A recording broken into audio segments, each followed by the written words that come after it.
Irmãos e irmãs, vamos lá para o nosso, realmente, encontro oficial sobre panorama das Escrituras. Veremos hoje a Bíblia, sua divisão, seu tempo de criação e ficaremos na primeira aliança.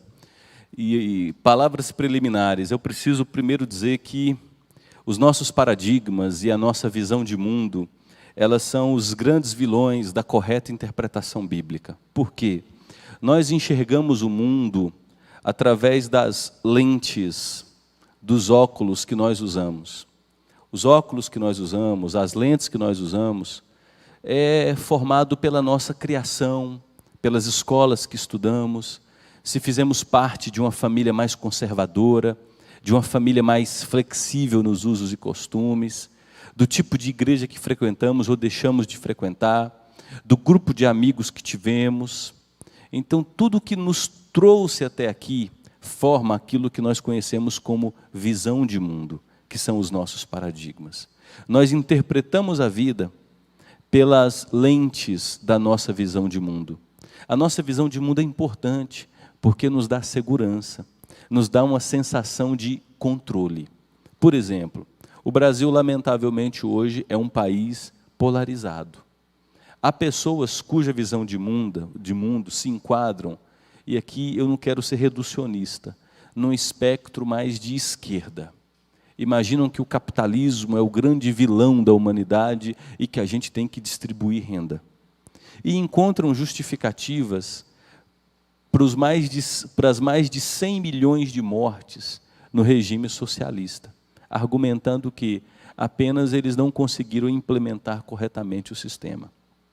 Do outro lado, eu vou dizer, isso aqui é uma visão lamentavelmente reducionista, tudo não se resume a isso. Do outro lado, nós temos gente que enxerga a vida a partir de uma visão de mundo mais à direita, mais conservadora.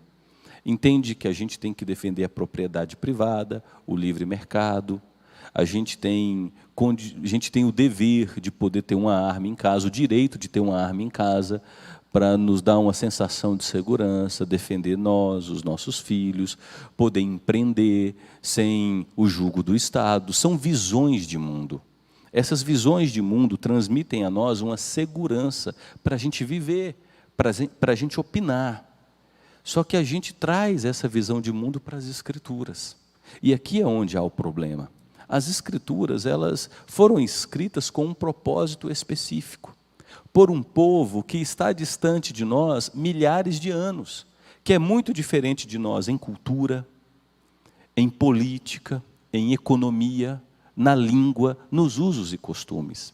Então, para a gente interpretar corretamente as Escrituras, é necessário que a gente reconheça que nós temos uma visão de mundo. Essa visão de mundo atual, ela é levada para a leitura bíblica, mas ela nos prejudica a ler as Escrituras. Então, o que precisamos fazer? Colocar o máximo de cabresto possível na nossa visão de mundo e ir para o universo das Escrituras e procurar compreender qual foi a língua em que ela foi escrita, quais foram os personagens, quais eram as conjunturas econômicas, políticas, sociais, o que acontecia na geopolítica do período bíblico, o que motivou a escrita de cada livro, qual é o conteúdo central das Escrituras, sobre o que ela trata. Quando nós vamos para as Escrituras, tentando colocar cabresto na nossa visão de mundo, na nossa cosmovisão, a gente passa a ter condições de interpretá-la com muito mais fidelidade e facilidade também. O ponto 2 é que durante o processo de interpretação bíblica, é necessário a gente colocar sob custódia as lentes pelas quais nós enxergamos a vida. É a gente justamente colocar cabresto, tentar acorrentar a nossa visão de mundo. O que isso significa? Você precisa desconfiar de você quando você está lendo a Bíblia. Porque o tempo todo você vai interpretar as Escrituras dentro da sua visão de mundo. São as suas necessidades daquele momento, são as suas necessidades a médio e longo prazo. Por exemplo, uma pessoa que está aflita, que não tem, lamentavelmente, o hábito de ler as Escrituras. Ela sabe que Deus consola, Então ela pega a Bíblia e diz: Deus, eu sei que o Senhor consola, fala comigo, Deus. Eu estou assim com crise no meu casamento, problema no meu trabalho, fala comigo. Ela abre a Bíblia, como se fosse uma caixinha de promessas. E ela lê um versículo onde ela põe o dedo ali, completamente desconectado do propósito geral daquele livro. Aí ela lê: nessa noite te pedirão a tua alma. Não, Deus, não é isso que o Senhor quer falar comigo, né? Fala, vamos lá. Até ela achar um versículo que diga aquilo que ela quer ouvir. Isso é muito conhecido naquelas caixinhas de promessas. Aquilo é terrível, gente. Nós estamos tornando as Escrituras uma colcha de retalhos. Então coloque sob custódia, sob suspeita, sua visão de mundo, ao ler as Escrituras. A Escritura ela é formada por uma revelação progressiva. Os 12 primeiros capítulos de Gênesis, eles são fundamentais, porque são capítulos marcados por sementes, por embriões. Note bem, vamos usar aqui o exemplo da melancia, aquele fruto grande, suculento, e se foi bem cultivado, docinho. Você pega a semente da melancia, e se eu perguntar para você: eu tenho aqui a melancia? Você vai dizer: claro que não. Mas eu tenho nessa semente o potencial de uma melancia? É claro que sim. Então, nos 12 primeiros capítulos de Gênesis, nós temos toda a revelação bíblica que será desenvolvida até Apocalipse, em formato de semente, em forma embrionária. Então, a Escritura Sagrada é formada por uma revelação progressiva, ela vai crescendo, ela é dividida em duas alianças, que a gente chama de Antigo e Novo Testamento. A primeira aliança, que a gente chama de Antigo Testamento, ela é marcada por sombras, tipos e símbolos do Messias que viria, do Salvador que viria. Os 12 primeiros capítulos de Gênesis são embrionários, são sementes, que são desenvolvidas na revelação progressiva. Em Gênesis 3,15, Deus aparece à serpente, que foi possessa pelo diabo, e faz a seguinte promessa: haverá uma disputa contínua entre o seu descendente, ó serpente, e o descendente da mulher que você enganou. No tempo certo da história, o seu descendente, ó serpente, vai ferir o calcanhar do filho da mulher. Mas no tempo certo da história, ó serpente, o filho da mulher vai esmagar a tua cabeça. Então, desde Gênesis 3,15, Deus já nos revela que há dois grupos de pessoas que marcarão toda a história humana. Esses dois grupos de pessoas se dividem entre aqueles que se identificam com a descendência da serpente e aqueles que se identificam com o filho da mulher que virá. Nós temos Caim, ele se identificou com a descendência da serpente. Abel, que adorava a Deus em espírito e em verdade, se identificou com a descendência da mulher. Nós temos Noé, que se identificou com a descendência da mulher. Temos toda a geração ímpia do período de Noé, que se identificou com a descendência da serpente. Nós temos Abraão, que foi chamado por Deus e se identificou com a descendência da mulher. Nós temos todo o paganismo ao redor de Abraão, que se identificou com a descendência da serpente.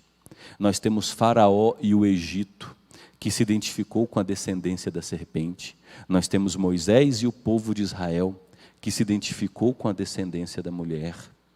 Nós temos Davi e seu reino, que se identificou com a descendência da mulher. Nós temos os povos ao redor, marcados por idolatria, paganismo, sacrifício de crianças, que se identificou com a descendência da serpente. Esses dois grupos de pessoas perpassam toda a história bíblica, até chegar ao nascimento do Filho da mulher, Jesus Cristo. Jesus Cristo foi marcado por inimigos dentro da religião institucionalizada, os fariseus, que se identificaram com o descendente da serpente. O próprio Jesus falou à liderança religiosa de sua época: vocês são filhos de Belial, vocês pertencem ao diabo, a Satanás, ele é mentiroso desde o princípio, ele é assassino e vocês são filhos dele. Mas nós temos um grupo que se identificou com Jesus Cristo. Quando Jesus sobe à cruz e ele morre, recebendo a maldição do nosso pecado, o que foi a cruz? A ferida mortal que a serpente infligiu ao calcanhar do filho da mulher. Mas por meio da cruz, o filho da mulher estava esmagando a cabeça da serpente. A cruz parecia o fim do filho da mulher, mas por meio da cruz, o filho da mulher estava triunfando sobre o diabo, sobre o pecado, sobre a maldição do pecado e libertando muitas pessoas que eram escravizadas à condenação do pecado. Note que Paulo vai falar sobre isso em Colossenses. Abra aí a carta de Paulo, por favor, aos Colossenses, no capítulo 2. Gálatas, Efésios, Filipenses, Colossenses, capítulo 2.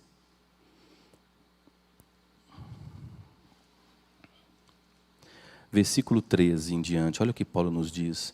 E quando vocês estavam mortos nos seus pecados, nós morremos em Adão e Eva. E na incircuncisão da carne, ele lhes deu vida juntamente com Cristo. Deus o Pai nos deu vida juntamente com Cristo, perdoando todos os nossos pecados.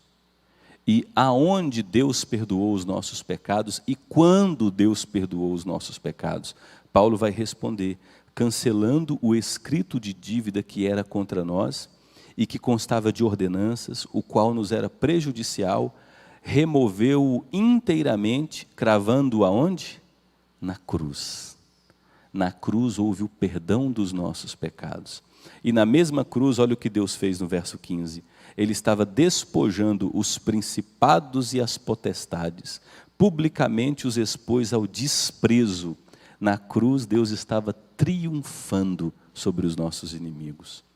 Então a cruz foi a picada mortal da serpente, mas por meio da cruz, o Filho de Deus, que nunca cometeu pecado, estava esmagando a cabeça da serpente.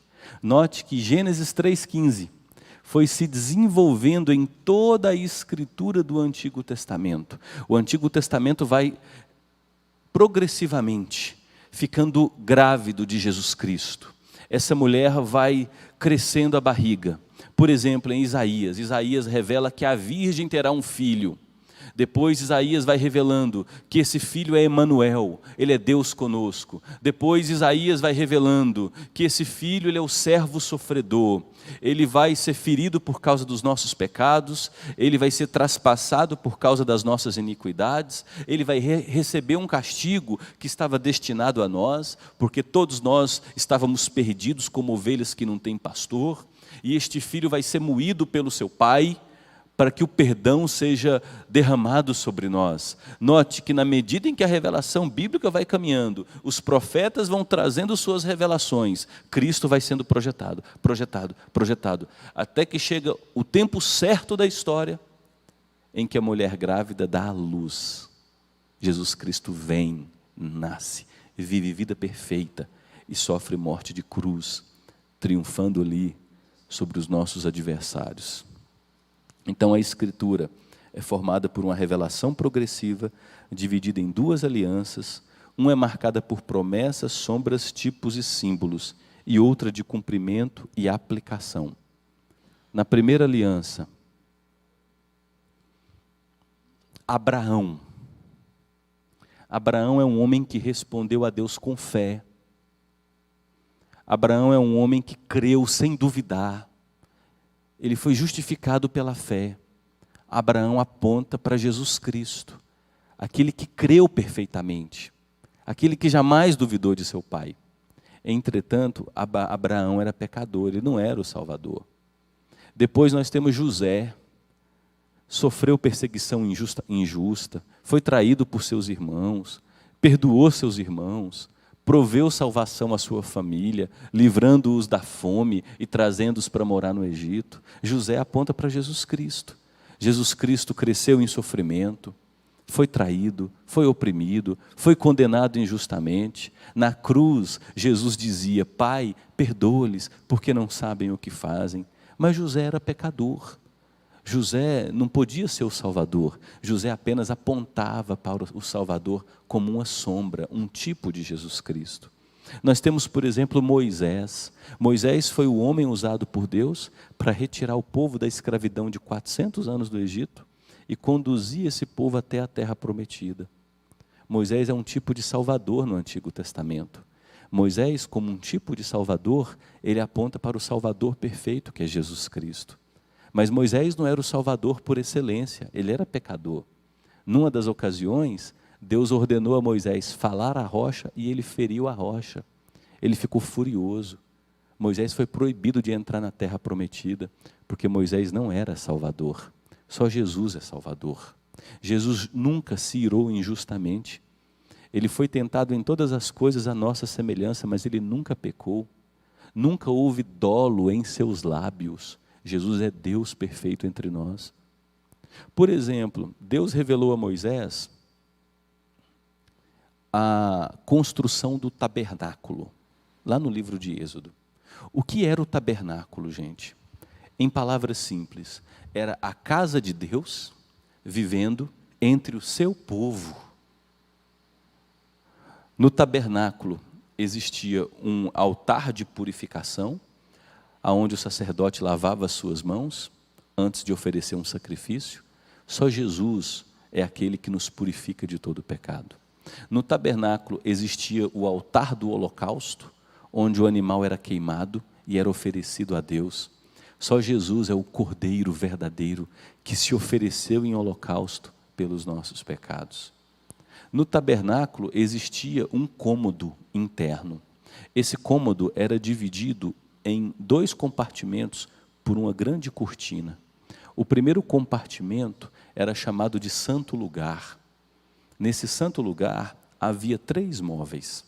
O primeiro móvel era um candelabro, todo de ouro, com 7 braços, que ficava aceso 24 horas para iluminar o Santo Lugar. Jesus é a verdadeira luz do mundo. Dentro do Santo Lugar havia uma mesa toda banhada a ouro, com pães que eram trocados todos os dias, 12 pães, significando as 12 tribos de Israel que foram amadas por Jesus Cristo. Só Jesus é o pão da vida. Dentro desse santo lugar existia um altar de ouro maciço, sobre o qual era queimado incenso 24 horas, simbolizando as orações do povo que subiam até a presença de Deus. Jesus é o nosso único mediador, o único mediador entre Deus e os homens. É aquele que conduz nossas orações ao Pai e intercede por nós com poder. Quando você abria a cortina que dividia o santo lugar, você chegava ao outro espaço, que era o Santo dos Santos, a presença mais sagrada do tabernáculo. E no Santo dos Santos havia a Arca da Aliança, o móvel mais importante para Israel. Dentro da Arca da Aliança havia a vara de Arão que floresceu e uma vasilha com uma porção do maná que sustentou o povo por 40 anos no deserto, e também uma cópia das tábuas da aliança que Deus fez com o seu povo. Sobre a Arca da Aliança tinha uma tampa, chamada de propiciatório. E sobre essa tampa havia 2 anjos em ouro maciço, com as asas abertas. As asas tocavam na asa do outro anjo, e os 2 anjos tinham o rosto olhando para baixo, em reverência, adoração e glória, simbolizando que aqueles anjos estavam adorando e glorificando a presença majestosa de Deus. A Arca da Aliança nos aponta para a presença de Jesus, que é Deus vivendo entre nós. E aí o tabernáculo, essa construção enorme, que era montada e desmontada na medida em que o povo caminhava em direção à terra prometida, ficava entre as 12 tribos de Israel. Do lado norte 3 tribos, do lado sul 3 tribos, do lado leste aqui 3 tribos, do lado oeste outras 3 tribos, e no meio das tribos ficava o tabernáculo. Deus morando entre o seu povo. O tabernáculo apontava para Jesus Cristo, era um tipo de Jesus. Porque quando João escreve o seu evangelho, João capítulo 1, João nos diz que Jesus Cristo veio e tabernaculou entre nós. Ele fez morada entre nós. Então todas as pessoas, instituições do Antigo Testamento são sombras, tipos e símbolo que apontavam para o Messias que viria. Portanto, o Antigo Testamento é um conjunto de livros, de sombras, tipos e símbolos, que falam da promessa do Salvador que virá. O Novo Testamento é um conjunto de 27 livros de cumprimento, falam sobre o Salvador que veio e aplica a obra de Jesus. Jesus Cristo é o personagem central da revelação bíblica, tendo em sua obra o cumprimento de toda a expectativa do Antigo Testamento e o fundamento para a escrita do Novo Testamento. O Novo Testamento ele foi escrito para revelar que, por meio da obra e da pessoa de Jesus, tudo se cumpriu. E todas as cartas do Novo Testamento foram escritas para aplicar a obra de Jesus à vida da igreja recém-instituída por Jesus Cristo. Vocês entenderam? O projeto de salvação ocupa a temática central das Escrituras. Por meio dele é revelado o profundo amor de Deus por um povo e seu projeto de estabelecer um reino de justiça e paz para todos sempre, que é o reino de Deus. Qual é a temática central da Bíblia? Revelar o profundo amor de Deus por um povo caído em pecado. Deus resgata esse povo por meio de seu Filho perfeito. Sabe as histórias que ainda dava para a gente curtir da Disney, as histórias antigas, do príncipe que vai ao encontro da princesa que está aprisionada num castelo por um dragão. A gente pode usar isso como uma metáfora imperfeita. Jesus é esse que vem nos libertar da opressão desse dragão, nos encontra aprisionados e nos liberta por seu amor, depois de guerrear por nós e vencer na cruz. É a mensagem que revela o amor de Deus, mas não só isso. A Bíblia segue revelando que Ele voltará para estabelecer o pleno reino de Deus entre os homens. Jesus era o único preço para se pagar pelo pecado, porque o pecado só pode ser lidado definitivamente por alguém sem pecado. O preço do pecado é a morte, e todos nós morremos em pecado quando caímos junto com Adão e Eva. A queda de Adão e Eva arrastou toda a humanidade que veio a seguir. Nenhum ser humano que nasceu sob a condenação do pecado teria condições de oferecer a Deus um sacrifício perfeito que garantisse o pagamento dos pecados. O que diferencia Jesus do restante da humanidade? Jesus ele nasceu de uma mulher real, Maria. Portanto, ele é 100% homem. Só que Jesus foi concebido pelo Espírito Santo. Não teve a relação de Maria com José. Jesus é 100% Deus. Por Jesus ser 100% Deus, ele teve condições de oferecer uma vida sem pecado, de ser tentado em todas as coisas à nossa semelhança, porque ele era 100% homem. Portanto, ele nos representava em nossa humanidade. E quando ele sobe à cruz, sem nunca ter cometido pecado, ele oferece um sacrifício perfeito, aceito pelo Pai, que estava substituindo homens e mulheres, 100% homens e mulheres, e ele viveu vida perfeita por ser 100% Deus. Então, era necessário que fosse Jesus, porque era fundamental que fosse alguém sem pecado. Porque um outro pecador não poderia remir nem seu próprio pecado, o que dirá o pecado de outros. Agora, quando Jesus oferece um sacrifício perfeito, ele oferece um sacrifício perfeito capaz de abençoar o mundo todo, porque ele representa toda a humanidade que coloca a sua esperança nele. O pecado continua sim e não. A obra de Jesus, eu vou explicar. A obra de Jesus, ela deve ser entendida como uma obra de cumprimento, mas não de plenitude. A obra de Jesus cumpriu. Ele pagou pela condenação do nosso pecado. Ele lidou com o poder que o pecado tem sobre nós. O Espírito Santo habita na vida daqueles que creram verdadeiramente. E porque nós cremos verdadeiramente, o pecado não tem mais poder para nos escravizar. Nós, os que cremos em Cristo, que somos habitados pelo Espírito Santo, ainda cometemos pecado? Sim. Só que o pecado se tornou um acidente em nossas vidas. Ele não se tornou uma prática escravizadora. Para quem não tem o Espírito Santo habitando nele, o pecado escraviza. A pessoa, ela não consegue não pecar. Agora, quem tem o Espírito Santo habitando nele, ele pode não pecar. Então, Cristo realizou uma obra de cumprimento, mas não de plenitude. Cristo veio numa primeira vez, lidou com o poder e com a condenação do pecado. E ele voltará para lidar com a presença do pecado.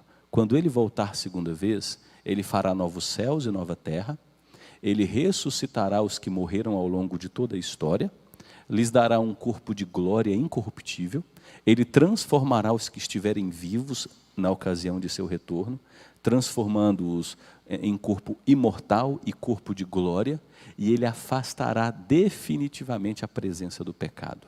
Quando Cristo voltar e estabelecer novos céus e nova terra, nós seremos impedidos de duas coisas. Seremos impedidos de pecar, não haverá possibilidade de pecar e não haverá mais a possibilidade de morrer, porque só há morte porque o pecado entrou na história humana. Então Jesus veio, no primeiro momento, no primeiro estágio de sua obra, ele lida com a condenação do pecado e com o poder do pecado.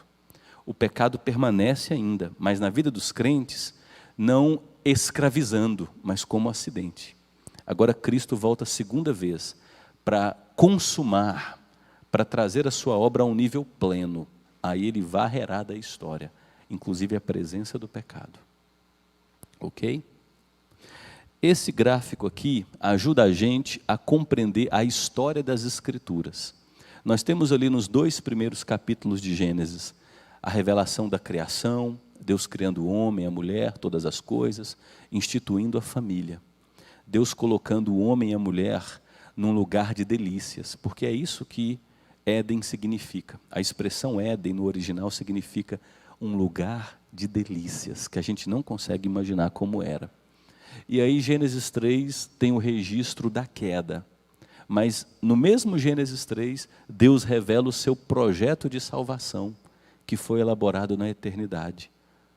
Em Gênesis 3, Deus diz que trará o filho da mulher para esmagar no tempo certo a cabeça da serpente. E aí, em todo o restante do Antigo Testamento, que é a primeira aliança, nós temos os demais escritos, que revela progressivamente a chegada do Filho de Deus e do reino de Deus. Vai amadurecendo a revelação de que o filho da mulher virá. Jesus veio, morreu na cruz. Aquelas 2 setinhas é para simbolizar a ressurreição, tá, gente? Eu tentei simbolizar a ressurreição naquelas 2 setinhas. E aí nós temos todo o Novo Testamento, ou Segunda Aliança, de Mateus a Apocalipse, 27 livros, que é o cumprimento das promessas do Antigo Testamento. Jesus veio, e é a aplicação da obra de Jesus na igreja recém-fundada pelo Espírito Santo. E Apocalipse, capítulo 21 e 22, termina com Jesus Cristo retornando e o reino de Deus sendo estabelecido entre os homens. A mensagem central das Escrituras é porque Deus amou o mundo de tal maneira que deu o seu Filho unigênito para que todo que nele crê não morra, mas tenha a vida eterna. Porquanto Deus enviou o seu Filho ao mundo, não para que julgasse o mundo, mas para que o mundo fosse salvo por ele. Quem crê em Jesus Cristo não é julgado, mas o que não crê já está julgado, porque não crê no nome do unigênito Filho de Deus. Então a gente nota que a Bíblia tem um propósito, gente. Revelar o amor de Deus, a glória de Jesus. E sabe o que é mais lamentável? Na maioria dos lugares que hoje tem uma placa com o nome de igreja fixado, é que não prega sobre a glória de Jesus, prega sobre o bem-estar do homem. Você nasceu para ser filho do rei, você é o colírio dos olhos de Deus, você é precioso, preciosa, você precisa se tornar a melhor versão de si mesmo. São mensagens de autoajuda, no lugar de pregar a ajuda que vem do alto. A Escritura se concentra em glorificar a Deus, em exaltar a pessoa de Jesus. Porque quanto mais nós conhecemos a glória de Deus, e quanto mais nós conhecemos a pessoa de Jesus, mais nós encontramos descanso, mais nós somos consolados, mais somos armados para a jornada. As Escrituras. A Bíblia é um compêndio de 66 livros, divididos em 2 grandes volumes. O primeiro desses grandes volumes contém 39 livros, e são conhecidos como Antigo Testamento. Eu prefiro chamá-los de Primeira Aliança. Por quê? Porque vocês perceberam que a gente vive numa cultura que tem pavor pelo envelhecimento. Lamentavelmente, uma parte das nossas famílias, quando a gente vai ficando velho, vai jogando os velhos para o canto, para escanteio. Gente, os idosos têm tanto a contribuir nas igrejas, na sociedade, no mundo, pela sabedoria, pela experiência. E quando a gente fala algo que é antigo, parece que é algo que perdeu o valor. Mas a primeira aliança, ela é maravilhosa. O Antigo Testamento, ele cria todo o palco de expectativa, é o anseio da chegada de Jesus Cristo. Então, os primeiros 39 livros que compõem o primeiro grande volume da Bíblia, é chamado de Antigo Testamento, eu prefiro chamar de Primeira Aliança. O segundo, 27 escritos, de Mateus a Apocalipse, chamados de Novo Testamento. Toda a Bíblia foi escrita num período médio de 1.600 anos, por mais de 40 autores. Essa informação é importante demais, e ela é impressionante. Muitos desses autores viveram em momentos diferentes, um viveu num século, o outro viveu 4 séculos depois. Eles não tinham conhecimento do escrito do outro, falavam línguas diferentes, e quando a gente vê toda a mensagem da Bíblia unida, não há contradição na temática principal. Toda ela trabalha progressivamente para a chegada de Jesus, para revelar o amor de Deus e a vinda do reino de Deus. O que distingue as Escrituras Sagradas de todos os demais livros é a inspiração. Alguém abra 2 de Pedro, por favor, capítulo 1. Leia em voz alta o verso 20 e 21, por favor. 2 de Pedro, capítulo 1. Nunca, e ele é redundante, jamais, nenhum homem disse, eu quero escrever algo que vai se tornar a palavra de Deus revelada, nunca. Porém, homens, o que significa a palavra santos? Homens que foram habitados pelo Espírito Santo, cuja obra de Jesus Cristo foi aplicada em suas vidas. Eles foram redimidos do poder do pecado. E esses homens agora habitados pelo Espírito Santo, pelo poder do Espírito Santo, eles registraram livros, usando a sua personalidade, suas características particulares, para ao escrever aquele livro, o Espírito Santo impedir que aquele livro contivesse erros e contradição. Isso é a inspiração. Importantíssimo. Não. Esse foi o concílio de Jope. A pergunta dele é importante. Julián é estudioso. O último livro a ser escrito foi o livro de Apocalipse, entre os anos 85 a 90 depois de Cristo. A igreja primitiva, a igreja do primeiro século, ainda não tinha definido quais seriam os livros canônicos. Mas aqueles livros que nós temos hoje em mãos, já eram utilizados pela igreja como livros que inspiravam essa autoridade. E aí entre os anos 114 e 116 depois de Cristo, a igreja se reuniu num conselho na cidade de Jope. E ali o cânon foi definido. O cânon do Antigo Testamento já estava fechado, Gênesis a Malaquias, e agora o cânon do Novo Testamento foi fechado, Mateus a Apocalipse. O concílio de Nicéia, ele aconteceu no ano 325 depois de Cristo, porque a igreja, desde o seu nascimento, foi assediada por inimigos internos, falsos mestres.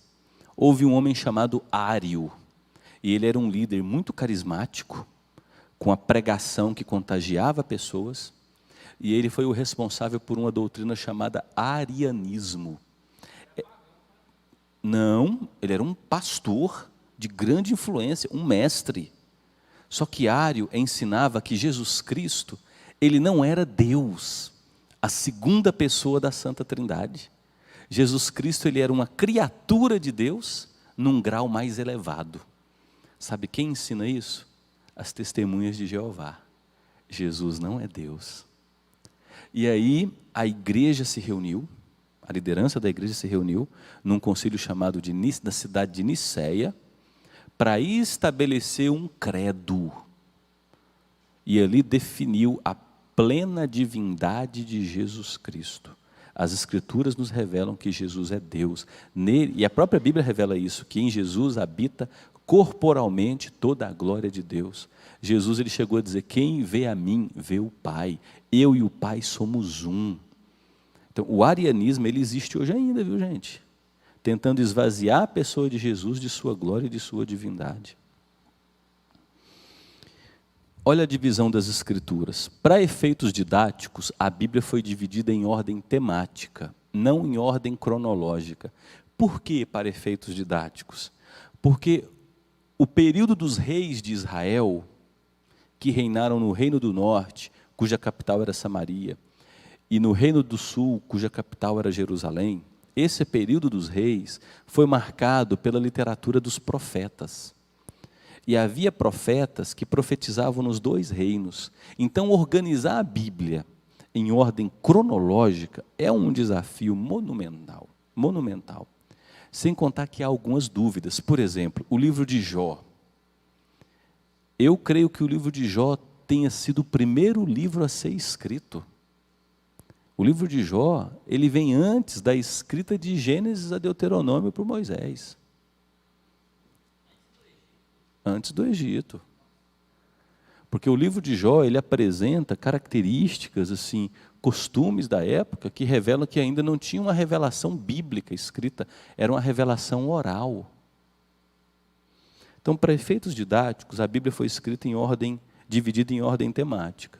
Nós temos aquilo que é chamado de Pentateuco, penta significa 5, Pentateuco são os 5 primeiros livros, chamados de livros da lei. Esse nome é ruim, livros da lei, porque os 5 primeiros livros não falam só de lei. Gênesis fala da criação, do projeto de Deus para a família, fala da queda, das consequências da queda, de Deus chamando por sua graça Abraão para caminhar pela fé. A partir de Abraão, Deus promete fazer nascer um grande descendente, e por meio desse descendente, que é Jesus Cristo, Deus vai criar um povo tão numeroso como as estrelas do céu, e esse povo vai se tornar os descendentes de Abraão. Num certo sentido, nós somos filhos de Abraão, porque temos a mesma fé em Deus que Abraão teve, de que Deus traria o Salvador. E aí nós temos o povo sendo levado para o Egito por intermédio de José, depois o povo é escravizado no Egito, e aí Deus levanta Moisés, tira esse povo da escravidão do Egito, e no deserto, Deus dá a essa nação de Israel, com cerca de 2 milhões de pessoas, os livros da lei. Êxodo, Números, Deuteronômio. Levítico, nós temos o estabelecimento de cerimônias religiosas, de sacrifícios.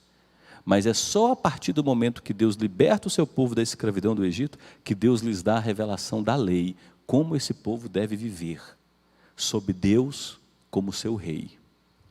Depois de Gênesis a Deuteronômio, nós temos o que é chamado de livros históricos, que contam a história de Israel, depois que entrou na terra prometida.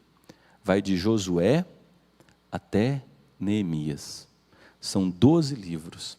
E os livros históricos, gente, são tristes, porque mostra que uma coisa foi Deus tirar o seu povo do Egito, outra coisa foi tirar o Egito do povo. O Egito permaneceu no coração do povo. O povo de Deus é um povo cheio de pecado. O povo de Deus é um povo cheio de falha. Quando o povo entra na terra prometida, com cuidado, com provisão, com milagres, o povo se perverte rapidamente. O povo assimila o paganismo das nações ao redor. O povo abandona o seu Deus. O povo se torna mais ímpio que os ímpios ao seu redor. Gente, é uma vergonha, é uma vergonha.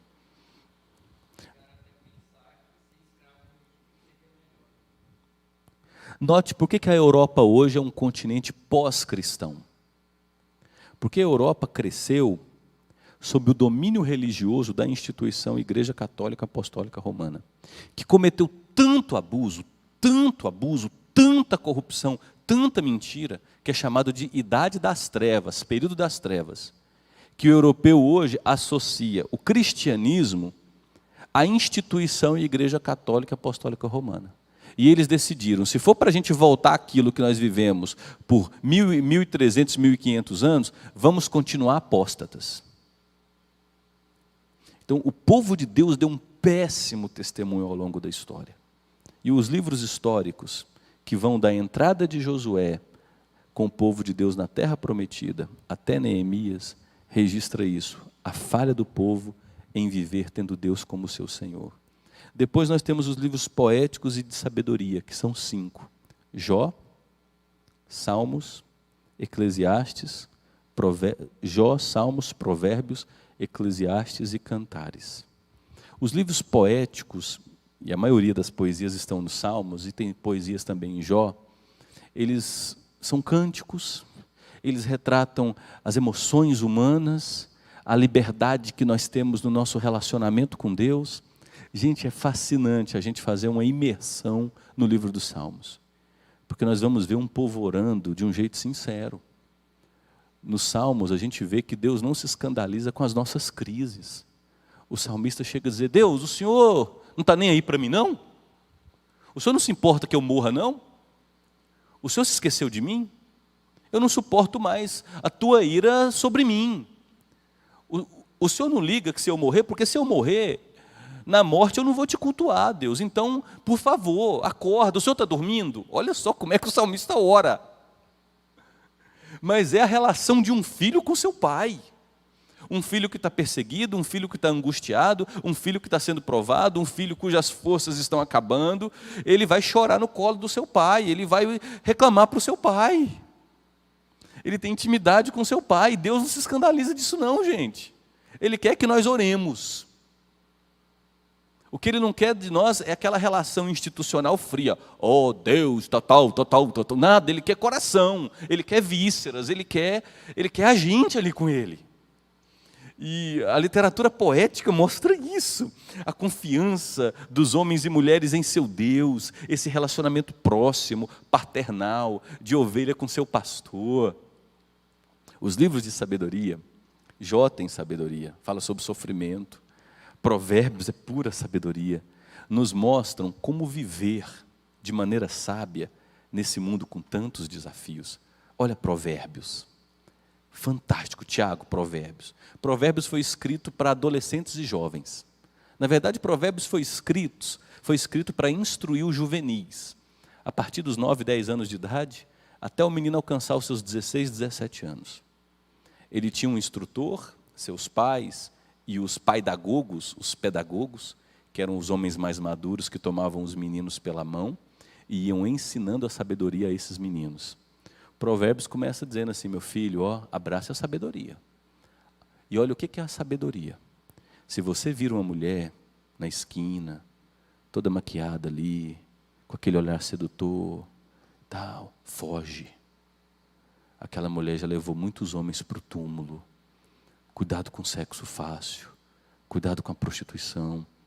Aquela mulher vai destruir casamentos de muitas pessoas. E ao mesmo tempo ele fala para os homens maduros: vai beber da tua cisterna, vai experimentar o prazer no poço que Deus te deu, se delicie nos seios da sua mulher, fuja. Olha a lição que Provérbios dá para o trabalho, para a prosperidade. Olha para a formiga, vai ter com a formiga, preguiçoso. Até quando você vai ficar rolando de um lado para o outro na cama? Você vai morrer na pobreza. A formiga trabalha no verão, ajunta para o inverno, e o inverno da vida vai chegar, você vai envelhecer, vai enfermar, e aí? É lindo, gente. Livros de sabedoria, como viver de maneira prática a vontade de Deus nesse mundo caído. Cantares, fala sobre um erotismo sagrado. Cantares é um homem com uma mulher, num desejo sexual sob a vontade de Deus, gente. Foi Deus quem criou o sexo, não foi o diabo não. Por muito tempo na tradição cristã, infelizmente, Parecia que foi o diabo que criou o sexo, não podia falar de sexo na igreja. O que é isso, gente? É um presente.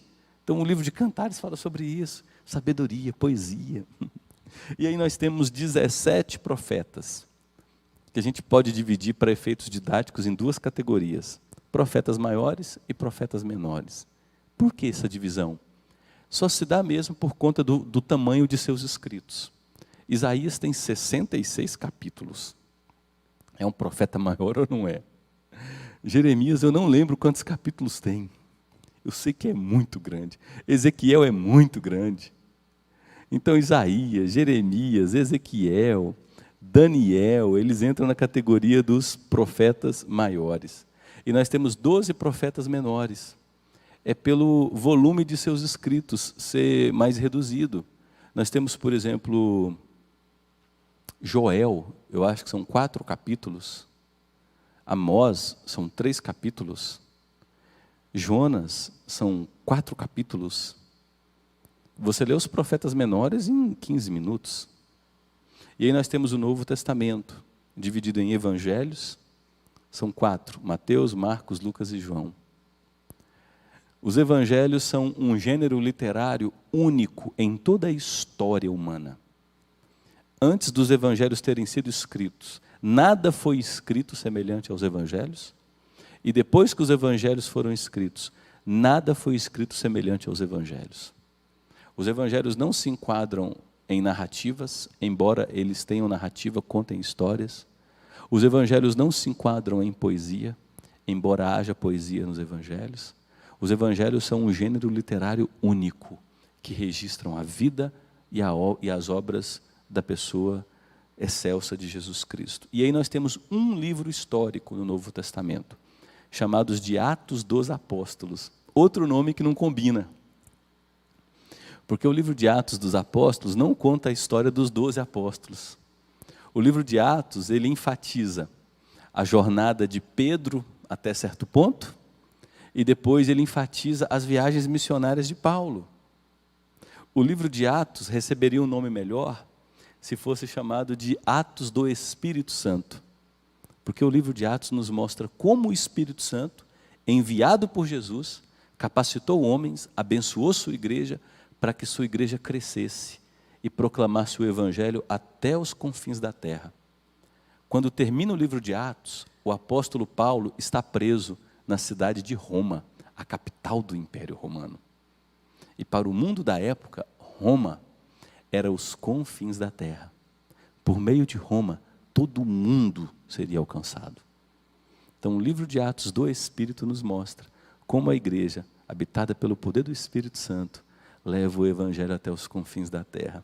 E aí nós temos 21 epístolas ou cartas. Destas, 13 foram escritas pelo apóstolo Paulo. As cartas foram escritas para instruir a igreja, recém-formada pelo Espírito Santo, a como existir nesse mundo caído, a como resolver os seus problemas, segundo a vontade de Deus. Toda carta ou epístola, ela foi escrita para lidar com uma problemática. Falsos mestres estavam assediando, perseguições. A primeira carta do apóstolo Pedro, a igreja estava severamente perseguida. O povo foi obrigado a se dispersar pelas várias cidades da Ásia Menor, porque cristãos eram levados para o Coliseu, comidos por leões, destroçados por ursos, vítimas da perseguição. E aí o apóstolo Pedro escreve essa carta para orientar os cristãos a como viverem nesse tempo de severa perseguição.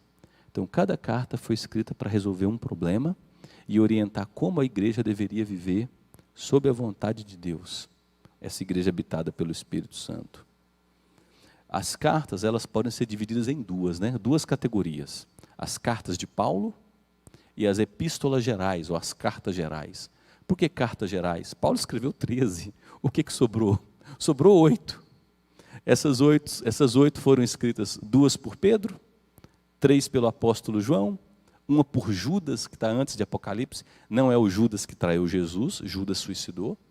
É o Judas, irmão de Jesus. Maria, depois que teve Jesus, não permaneceu virgem. Mateus capítulo 1 nos disse que José não teve relações com Maria até que ela tivesse Jesus. Depois que Jesus nasceu, meu querido, viveram vida de casal, normal. Jesus teve muitos irmãos e irmãs. Tiago, que escreveu uma das cartas que está no Novo Testamento, era irmão de Jesus, se tornou um grande pastor na igreja de Jerusalém. Judas, que escreveu a penúltima carta antes de Apocalipse, também era irmão de Jesus. Então nós temos 3 cartas escritas pelo apóstolo João, 2 por Pedro, 5. Uma por Tiago, 6. Uma por Judas, 7. E a carta aos Hebreus, que não sabemos o autor, 8. E nós temos um livro profético no Novo Testamento, chamado de Apocalipse. Um parênteses aqui. Os livros proféticos, eles são muito diferentes das supostas profecias que nós temos hoje. Pastor, o senhor acredita em profecia? Claro que eu acredito. Senão eu não daria a minha vida para ler essas 66 profecias. Agora as profecias de hoje, ó varão, ó varoa, eis que te digo o mistério, Deus tem um recado para você. Cai fora disso. Porque as profecias bíblicas, elas tinham como propósito único revelar a salvação que viria por meio de Jesus. Consolar a igreja, orientar a igreja a respeito da obra de Jesus. As profecias que existiram, elas condenavam o povo por terem se distanciado de Deus, se desviado da aliança, viverem em rebeldia e pecado, maculando-se com a idolatria. As profecias convocavam o povo ao arrependimento e ao retorno à fé verdadeira. Olha como é diferente. Você não tem no Antigo, nas Escrituras, nem do Antigo nem do Novo Testamento, ó, Deus me revelou que Ele vai te dar uma varoa, irmão. Ele vai te dar uma varoa, irmã, que você vai se tornar próspero em seu negócio, Ele vai mudar a tua sorte. Queridos, não existem novas revelações. A revelação está fechada e ela é suficiente, pois ela mostra o amor de Deus por mim em Jesus Cristo. Ela mostra que eu tenho um pastor que criou os céus e a terra, que governa todas as coisas, que Ele é comigo, Ele é por mim, e Ele garantiu que a obra começou, que Ele começou, Ele mesmo vai terminar.